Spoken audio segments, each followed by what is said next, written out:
Hello and welcome to the Scouse Science podcast. My name is Professor Tom Solomon.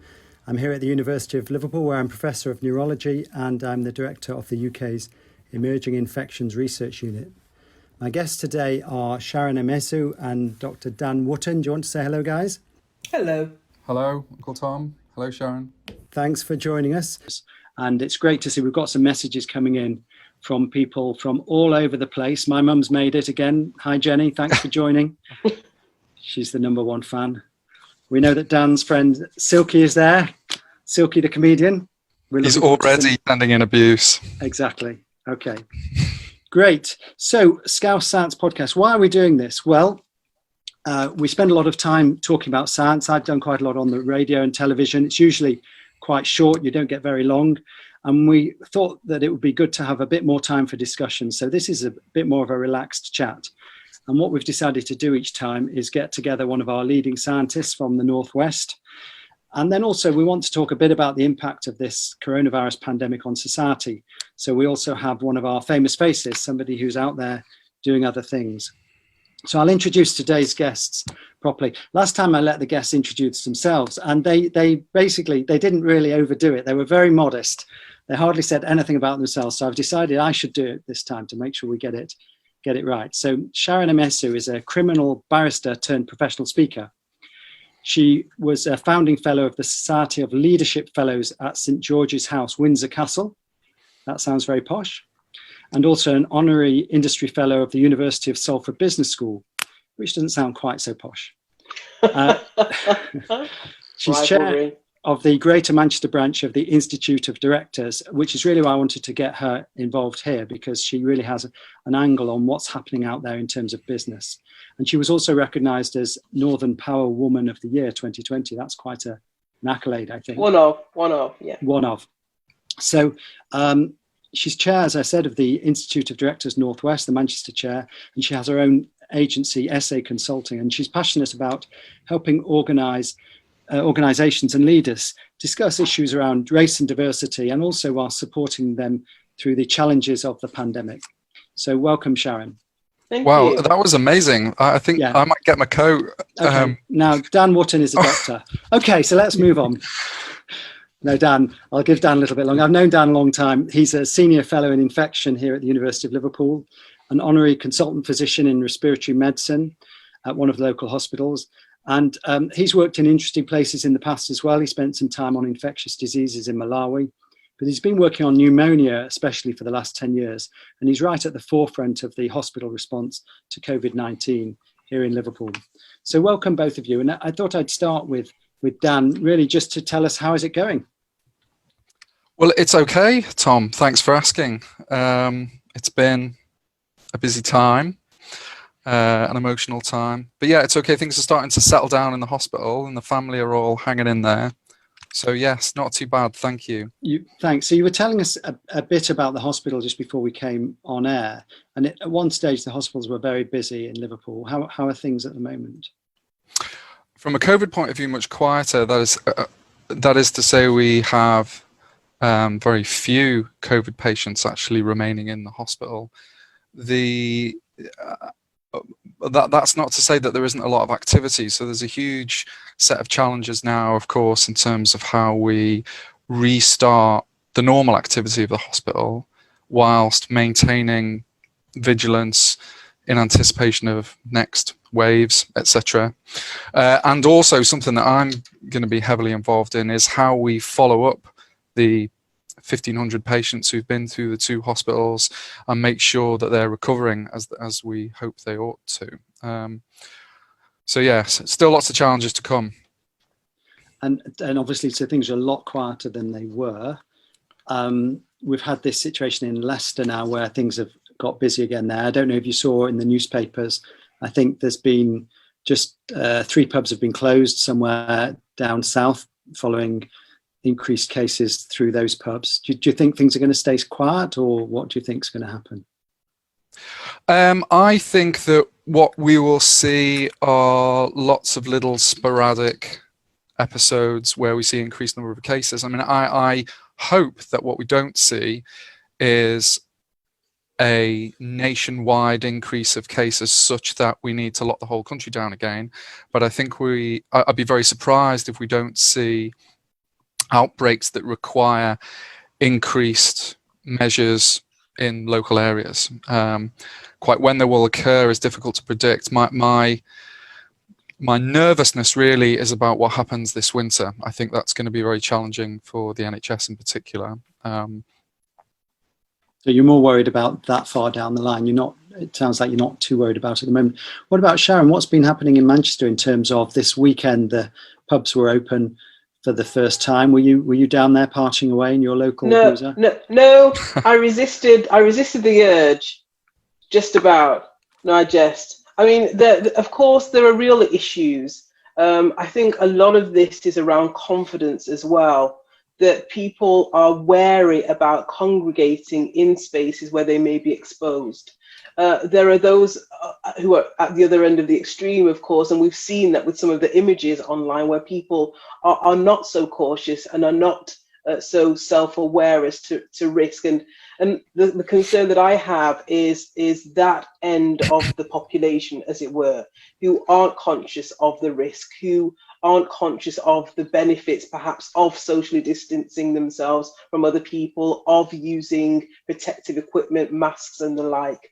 And I think the concern that I have, to Dan's point, is the resurgence coming about because of some of the carelessness that we might see in various spaces, including the likes of hospitality. And do you have sorry, go on, Dan. No, I was going to say I agree. I mean, I think one of the challenges, of course, is that we now know that for younger people, and particularly for children, actually, the risk on an individual basis is not great. So for most young, healthy people and children, they'll feel poorly if they get this bug, but they're not at great risk of death at all. But if large number of people are careless, like you say, and then take it home to granny, etc., then we're going to see more casualties. And so it's people need to maintain this vigilance for the vulnerable people in society to remain protected. Yeah, absolutely. And of course, by extension, the concern that I have is the disproportionate impact that COVID is having on members of the BAME community. And there are real risks that exist. Of course, we don't know. Research is still evolving as to the nature of any causal links. But what we do know is that it's of such statistical significance that it can't be ignored.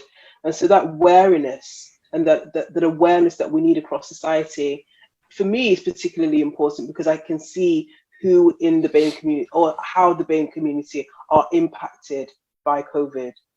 BAME is the Black, Asian and minority ethnic community, I think, isn't it? Black and minority ethnic. Now, of course, not everyone likes that terminology. No. We chatted about this the other day. We did. We had a conversation about that. There are some who don't like it. I know it's shorthand. I use it because it helps with shorthand. But of course, in the UK, numerically, the BAME community is a minority. But on the African continent, the Black people are not the minority. So that's why oftentimes there's issue with it. But I use it for shorthand, just for conversation. How long has this I think a lot of people maybe won't have come across this BAME term until the recent interest in this. How long has the term been used for? It's been around for some time. I can't quite place when specifically, but it's been used for several years, at least 1970s and 80s. And so clearly there are issues for Black and minority ethnic communities in terms of increased risk. Has that impacted on your work at all, Dan? Yes, I have to say, I mean, as a quirk of the local population, we do not have large numbers of people that would fit into that bracket coming into hospital, but we do have very large numbers of healthcare workers who would qualify there. And, you know, so there are lots of staff who have to maintain increased vigilance and have changed their work patterns. So, for example, one of the things I've been heavily involved with is trying to coordinate research studies, and many of our research nurses would fit into that category, and they've not been able to go to the wards to recruit because of the risk to them of catching the disease is very much greater. But throughout the hospital, you know, it's been a real challenge, and we've had really sad events, funeral corteges coming past the front of the hospital where members of our staff had died, who would fit into those sorts of categories. So yeah, it's a real problem, and as Sharon was saying, not well understood. I mean, every single study I've seen has highlighted the increased risks to these communities. In particular, you may have noticed the Bangladeshi community. Yes. And it really is a bit of a mystery at the moment what's driving it. But even when you correct the data for many other sort of confounding issues, such as socioeconomic deprivation, etc., it's a real phenomenon. So it needs to be taken very seriously. Were you surprised by it there? You know, I do this. The BBC do this thing, coronavirus newscast, and I've done a couple of them for those guys. And they got in touch this week and said they want me to do 5 minutes on what I wish I'd known at the start of the epidemic, a little message to myself. And I was thinking about that. And, you know, some things were pretty well as you might have expected. But this, I think, came completely out of left field, didn't it? I don't know of anyone who predicted that this might be an issue. No, I think that's true. I mean, you know, I've spent a long time over the last 5 or 10 years reading about the pneumonia literature. And if you read in the standard pneumonia literature relating to risk factors for acquiring what you might call normal community-acquired pneumonia, ethnicity really doesn't come out as a major factor. What does come out, which might be interesting in this scenario, is that your underlying comorbidities, so the diseases you have before you catch your pneumonia, put you at a significantly increased risk of severe disease. And it may turn out that what's driving this is increased rates of certain comorbidities within certain communities. I mean, one of the challenges that we're hoping to square, I think, in the scientific community with this illness is pulling together diverse data sets. So some data sets will be able to correct for certain things, such as age and gender and socioeconomic deprivation, but they might lack other factors that are important to take into account, such as comorbidity, and other data sets will have the comorbidity information. And what will be really powerful, I think, is being able to pull those together to try and find out what is driving this and other unusual phenomena that we see in this condition. What other things have surprised either of you? Maybe start with Sharon. I mean, you know, nobody would have predicted this at the beginning of the year. In terms of the way everybody's responded, the way society's responded, have things surprised you about it? Yeah. What I've been, of course, it's horrendous. COVID is horrendous. Its impact is horrendous.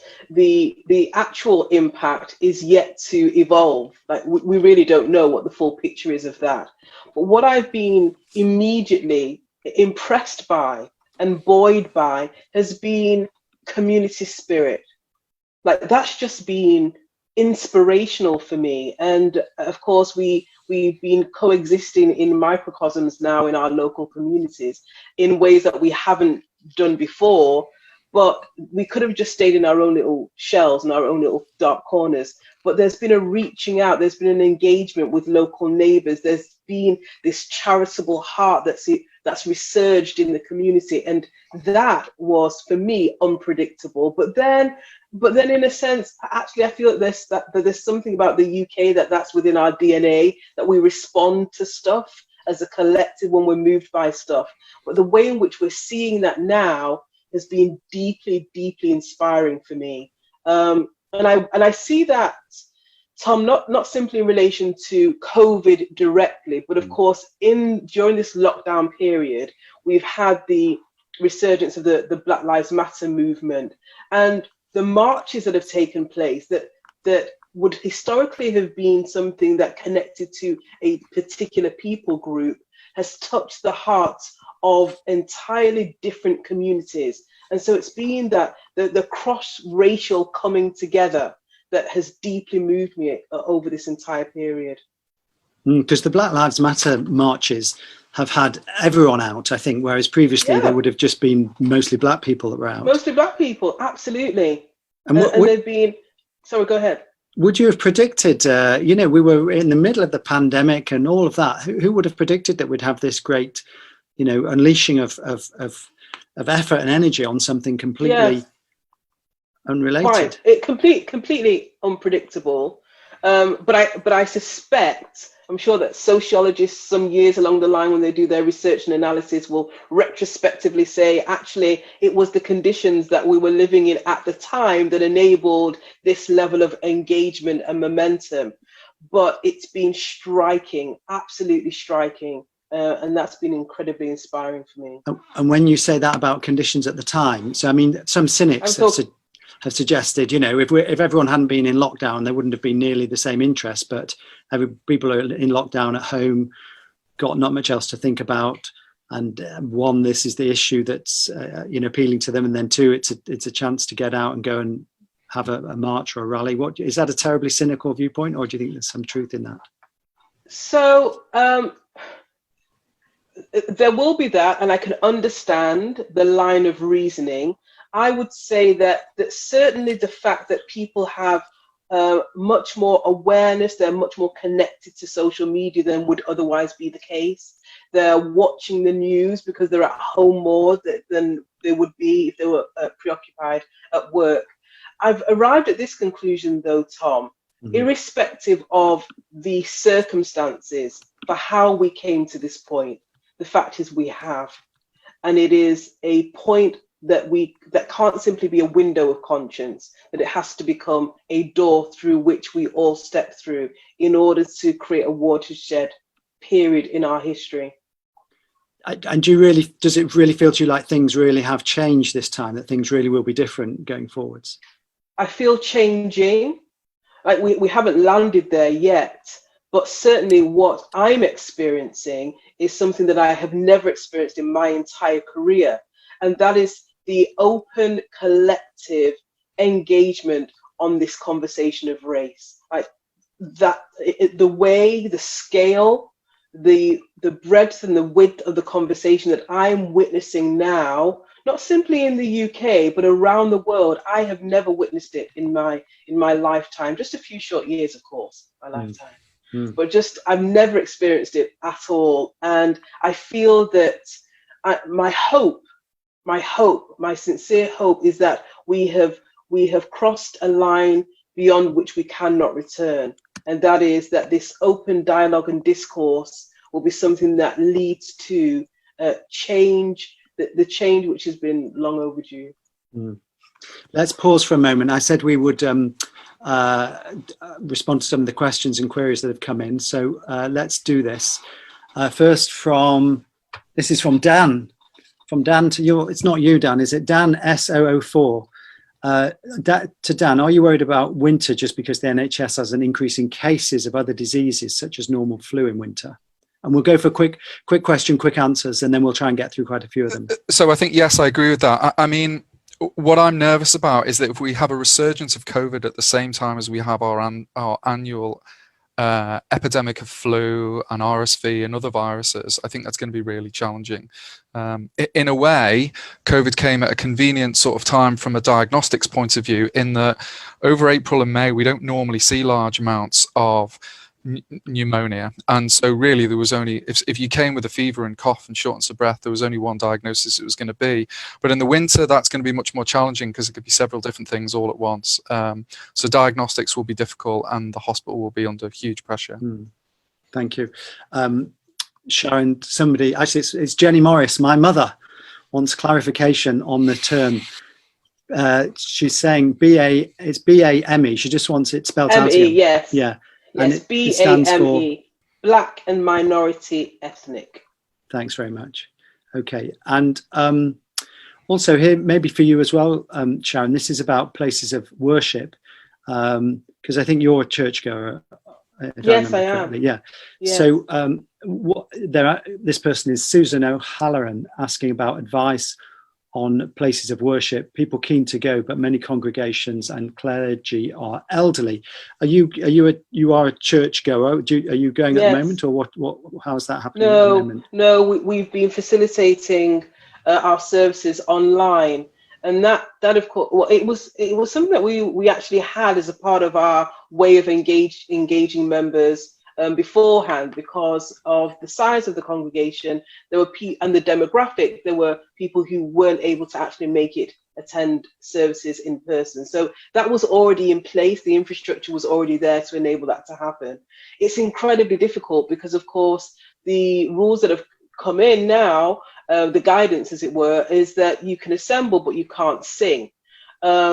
And that will pose a real challenge when at the heart of assembly and for many worship is the ability to be able to sing and express in that way. However, what I appreciate is that for some, it'll be enough just to be in company and be in fellowship, and that will be sufficient. And I think that what we have to do is follow good guidance, that we have to be safe, that we have to be aware, that we have to be conscious of each other, and know that us keeping each other safe is a priority, and follow good guidance. Can you sing outside? Are you allowed to sing in the church grounds? I'm sure you're able to sing the church grounds from a socially distanced way. Maybe that's the thing to do at the end of the service. Everyone go out and have a... Dan, are you a singer?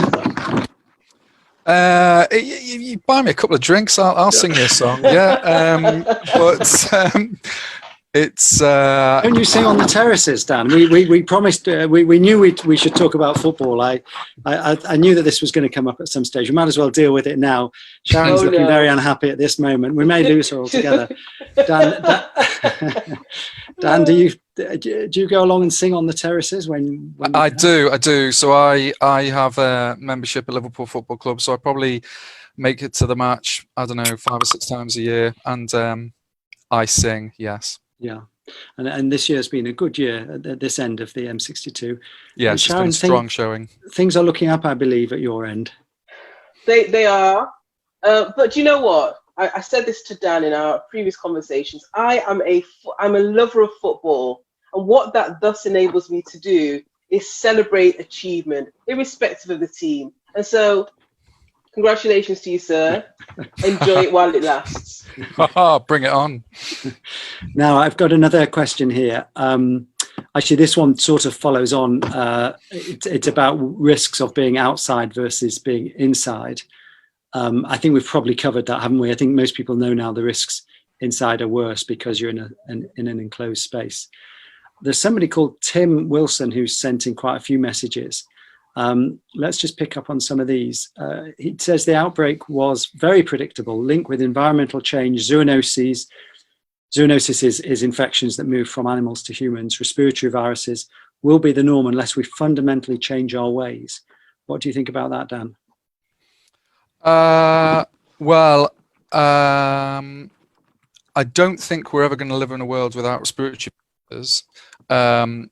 But I think there probably are things that we can do to reduce the risk of viruses morphing from animal viruses into those that can affect humans. And there are lots of people at the University of Liverpool who are working on, good animal husbandry and understanding how these viruses shift between populations. Yes, I can't see us being without respiratory viruses, but there's certainly work we can do to stop so many nasty ones coming from other beasts. There's also been on the online chat, there's quite a discussion going on about public health. Again, I think Tim started this one, but Tim seems quite angry that public health locally has been undermined. Maybe that's Tim popping up there in our chat room. Somebody will bash him down. But yeah, and there's quite a discussion going on among people in the chat room about that. But we're going to move on. They can carry on chatting. We're going to move on because I want to just talk a bit, Sharon, about businesses and how they are coping, how they have coped, and now that things are beginning to ease up a bit, how people are coping with that. Whether, I know your work is with leaders and boards of businesses, and what your perspective is on that. What's happening out there? Well, businesses have been massively impacted by COVID. And I think that one of the challenges around that has been the suddenness of it. So just virtually overnight, businesses had to close their doors, and some furloughed staff, some had to lay staff off, and they were placed in this impossible situation that they had to navigate, which was unprecedented. It's unprecedented terrain. And so we now have a situation where we're trying to ease back and transition from lockdown back into the workplace. I think what many businesses are finding that their ways of work are going to change massively. Some have discovered that, in fact, they no longer need the office space that they had before. They're going to be working more remotely. So there's some benefits in that regard. But for the most part, we've got huge impact to business financially. There's an estimate, I believe, of 69 billion pounds so far that has been lost by businesses as a result of COVID. And there are yet to be more losses, because we've got, in particular, retail and hospitality and the arts, the third sector, all massively impacted. The arts, for example, I know that there's just been a bailout that's been announced, but we know that at least into next year, you won't be able to get the bums on seats. And so then take, for example, in Manchester, we've got the Royal Exchange Theatre. They're now looking at up to 65% of their staff being released. Well, that's so significant. And the sadness of it, Tom, is that there's just no way of securing those jobs, because such a significant proportion of their income comes from their sales, from people coming in through the portals of the building. And so businesses across the Northwest, across the UK, have been massively impacted by COVID. And, you know, I mean, it's been inspiring, of course, the government response to that. I think compared with the previous recession, where the banks were bailed out, the focus here has been on bailing out businesses. And so we've had the likes of the furlough scheme, but then the challenge is the transition. So how do we then ease people, wean businesses off furlough support back into become self-sustaining businesses? And that poses challenges, and navigating that is clearly posing challenges. We're in for rocky days ahead, for sure. And the prediction around the economic downturn is real. There's issues around confidence. Part of the challenge that businesses are facing as well is confidence of their employees, of them returning back into the office if that's deemed suitable, and what risk assessments there need to be in place to ensure that there's the confidence to be in those spaces. It's so complex, and there are such challenges in the business community right now. I mean, you talked about this recession and compared with the last one. Of course, you know, Liverpool has been badly hit in the past in terms of unemployment. Dan, what's your feeling about how this city will respond and cope? Oh gosh, I mean, I don't know the fine detail of the economics of it, but I think you know, there's huge resilience and creativity and ingenuity within the city. One of the things I've been impressed with is how many companies are thinking outside the box and changing their business model and changing how they do things.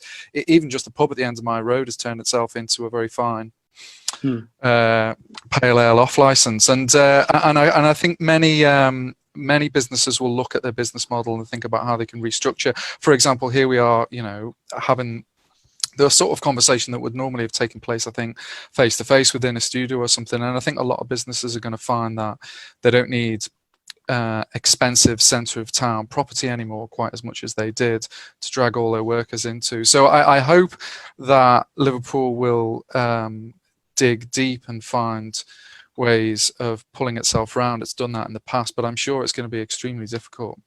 I mean, one thing that struck me was, you know, as soon as lockdown had happened, where we live we're in Crosby, where I think you were born there, Dan, or brought up there. Some businesses, there's a corner it was a corner delicatessen, and they almost from day one, they had outside the front of the shop there, they were selling stuff on little tables, and then they got vegetables lettuce, fruit, all sorts of stuff they wouldn't normally sell, but I think they work with a local farmer or something, and they had it there. So from day one, they'd adapted and they were doing something. And others now, 4 months in, 5 months in, they're sort of finally thinking, oh, maybe, and some of these are restaurants, it's not a big leap of imagination for them to say, I know, we'll do takeaway service at the front door instead. Some of them have taken that long to start doing it. And, it is striking. Some, I guess, businesses, some people respond very quickly and just say, we're going to adapt, we're going to do something different. And others seem to sit around a long time. I don't know what they spend that time doing.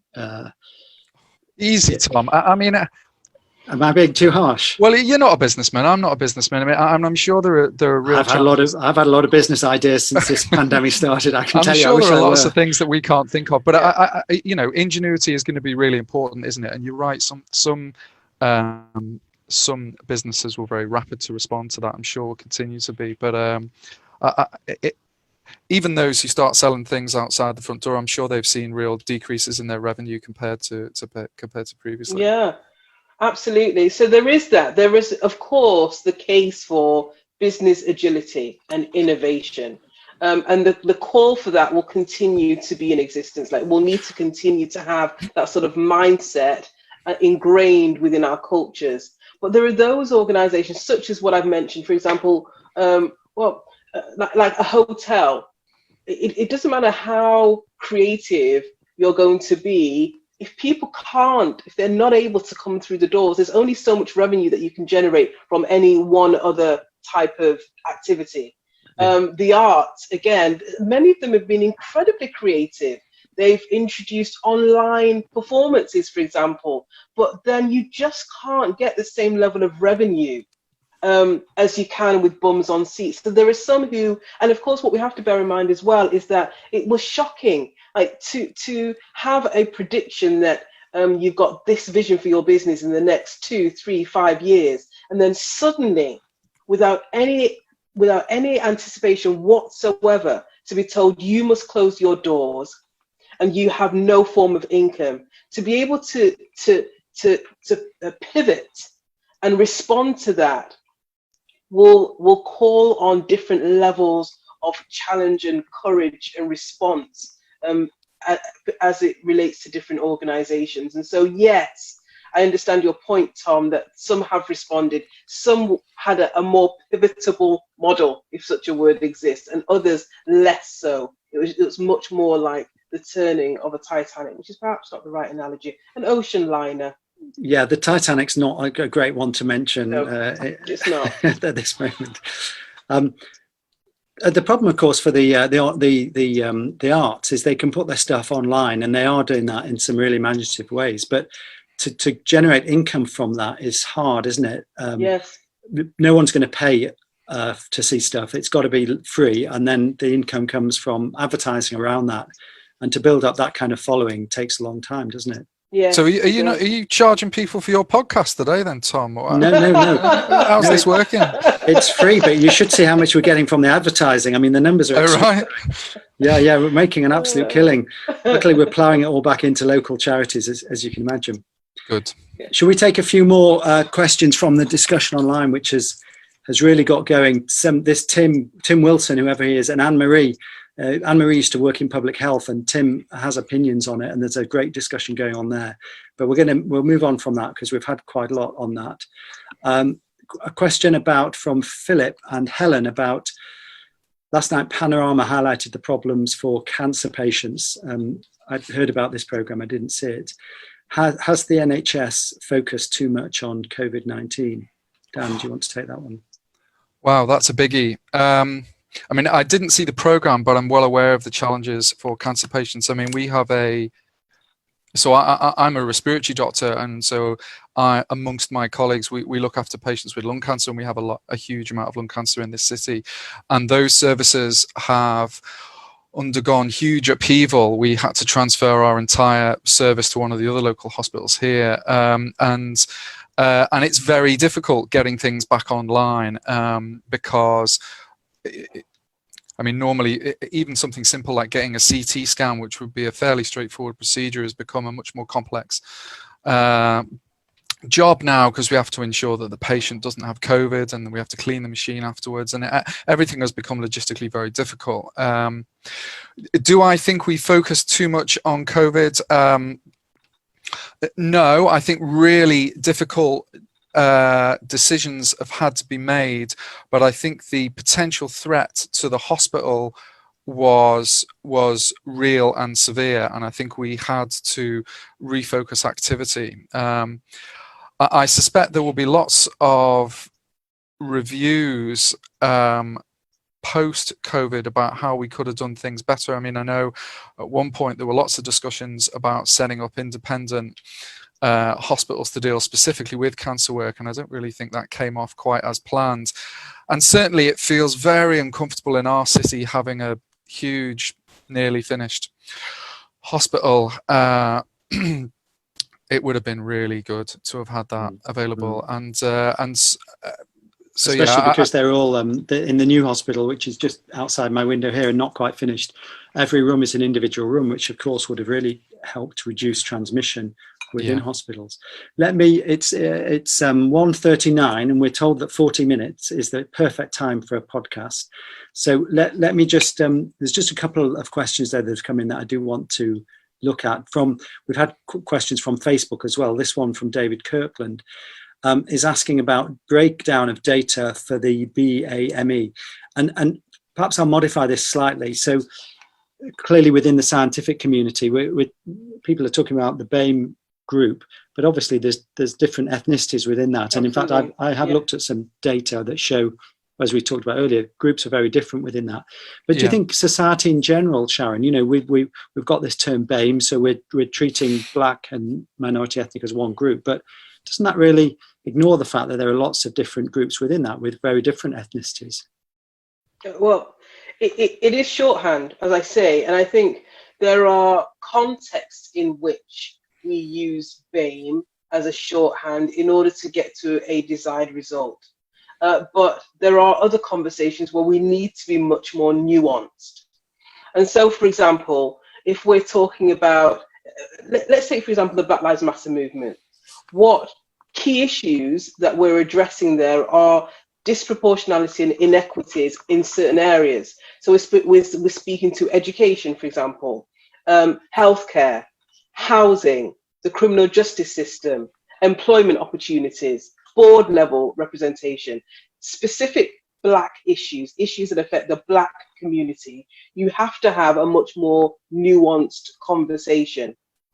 But there are other conversations where we're talking about BAME. So as we're thinking about COVID now, we in broad terms can say that we know that the BAME community are disproportionately affected. It helps us to just have that shorthand for reference purposes. But then, as Dan was saying, when we're trying to understand causal links, then we have to become much more nuanced in our assessment, in our reflection, and in our evaluation. We have to see that, in fact, the Bangladeshi community are affected to this degree, and the Black community, African community, compared with the African Caribbean community.